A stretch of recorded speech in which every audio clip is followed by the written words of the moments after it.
Good morning, everyone. Wherever you are, I hope that you are warm and safe this morning. The key message for the people of North Carolina to know is that we are not out of the woods yet. We still have to be concerned about road conditions. We have to be concerned about power outages. Today's ice accumulation on trees and power lines, along with strong winds, can cause more power outages. Currently, there are approximately 8,000 or 9,000 power outages, as we understand it. That number is going to go both up and down over the course of the day as more folks lose power and as our utility partners work hard to restore power. If you lose power, contact your utility immediately. The private sector partners, Duke Energy, Electricities, our electric co-ops, they are working hard to make sure that you can keep both the lights and power and the heat on in your homes. Our other major concern are road conditions. Right now, there's a lot of ice and wintry junk on the roads. As temperatures get colder, that will only turn to hard ice. Fortunately, there's not many cars on the road. That's a good thing. We want to keep it that way. If you're an NFL fan, Conference Championship Sunday, you can cheer on Drake May. If you're not, find that TV series that your friend recommended and maybe you can binge watch. But stay home, stay warm, stay off the roads. The state efforts are hard at work. The state emergency response team is in full force. The North Carolina Department of Transportation crews are busy plowing the roads and applying sand and salt to try to make them have greater traction. We've had 3 brief interstate closures. All of the interstates have now been reopened. The State Highway Patrol is busy clearing the roads. They have removed 339 abandoned cars. They have dealt with over 400 car crashes. Again, please stay off the roads. The North Carolina National Guard has deployed more than 100 force packages. That's groups of anywhere from 4 to a dozen National Guardsmen and women. They are around the state and they are partnering with local governments, providing whatever assistance is required. I want to thank our federal and local partners for their collaboration. Yesterday, I requested the White House grant an emergency declaration. The White House, President Trump, responded quickly last night. We've executed that agreement today, and I appreciate their quick response. Local governments are hard at work making sure that they, of course, they're the closest to their own constituents. They have opened up 50 warming stations across the state, 45 shelters.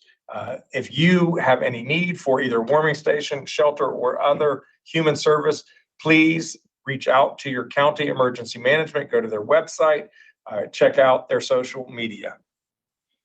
As I said earlier, the big concerns remain what they were yesterday. It's power outages and it's road conditions. If your power goes out, make sure you know where your flashlights are. Keep your devices charged at full charge so that if the power goes out, you can have them last as long as possible. Keep your doors and windows closed to keep the warmth in. Wear layers, sleep with multiple blankets. Pay attention to your physical conditions. We don't want people getting frostbite. We do not want hypothermia. If you have loss of feeling or color in your fingers, if there's uncontrolled shivering or disorientation, you should call 911. Stay off the roads. Black ice is going to stick around for a few days. Every night this week, we're going to get below freezing. So whatever precipitation is on the ground is going to turn to ice overnight. Secondary roads in particular aren't going to get treated as quickly. There are just too many of them across the state. So understand that road conditions will remain dangerous into next week. If you have to drive much slower than normal, give much more distance than normal so that you have more time to respond. Do not make sharp turns or a sudden stop. Last thing is check on folks out there who you fear are vulnerable. This is the time for us all to be good neighbors. Think about somebody who just needs to know, you just need to know that they're doing okay. That's how we're going to get through this storm together. I appreciate you all. And at this point, I'll turn it over to Director Ray. Thank you, Governor. Good morning, everyone. We'll first start with a weather update. I think key takeaways as we move through today is a major winter storm is underway across much of North Carolina and will linger into early Monday morning. We still have a bit more of time before this storm and its impacts fully clear the state. A winter storm warning, ice storm warning, and winter weather advisory also remain in effect across much of North Carolina into Monday. Since last evening, we've seen snow, sleet, and freezing rain all being reported across North Carolina. And by sunrise today, at least 1/4 of an inch of ice accumulation had been reported across our southwest mountains. Areas of snow and sleet that remain across the mountains are forecast to change over to freezing rain this morning, with the greatest ice accumulation expected along the southwestern mountains and portions of our Blue Ridge Escarpment. Freezing rain across portions of eastern North Carolina is expected to change over to rain throughout the day today.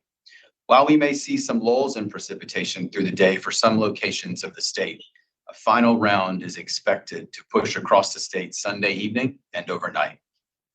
The greatest impact Sunday will continue to be from ice accumulations, where 1/4 to 1/2 an inch of elevated flat ice accrual remains possible across portions of the mountains, our foothills, and into the Piedmont. Dangerously cold temperatures are forecast through next week, with low temperatures dipping into the single digits to near zero Monday night and into the teens and 20s through the remainder of this week. As the governor said yesterday, the White House approved his request for an emergency declaration. This allows for direct federal assistance to support emergency response, life-saving support, should the state require that level of assistance. There are 55 county emergency operations center activated across the impacted area today, with 72 local states of emergency in place. The state emergency response team remains postured to support our local communities, both in commodity distribution or in supporting local public safety response. As the governor said, in addition to the work that the power companies have done, we have base camps across the state for Duke Energy to surge restoration crews into impacted areas, along with mutual aid crews from both our electric co-ops and our partners in the electricities. To reinforce some personal preparedness information, as the governor stated, many communities across the state have opened shelters and warming centers for those who cannot stay at home. You can find that updated information, what's available in your community, by visiting your local government or local emergency management website and social media feeds.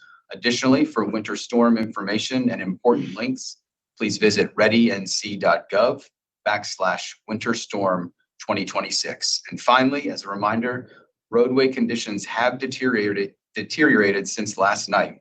They will continue throughout the day today and into the evening. The safest thing remains to stay at home and let our first responders, the State Highway Patrol, and the NCDOT the ability to work safely. Thank you, Governor. Well, Secretary Johnson. Thank you, Governor. Director Ray. Yes, I want to reiterate, we appreciate everybody's cooperation. It was great to come into the State Transportation Operations Center this morning and see almost no cars on the road other than plows and other DOT equipment they're working to clear the road and spread salt and sand across the state. This is a widespread storm with many roads have been impacted and are dangerous to travel on. We've got 2,500 employees working in storm response right now.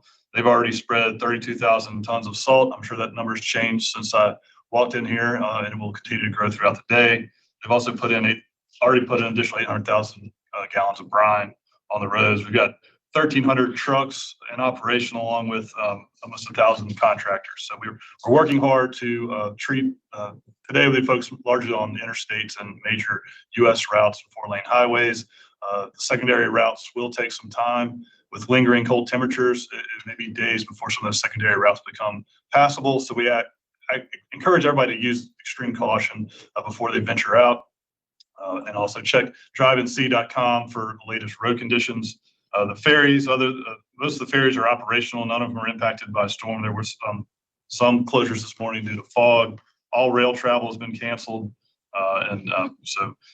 Again, we encourage people to stay at home, stay off the roads, and allow our folks to do their best that they can to clear these interstates and other roads. Thank you, Secretary. Queen City News Plus. Just search Queen City News on your smart TV's app store.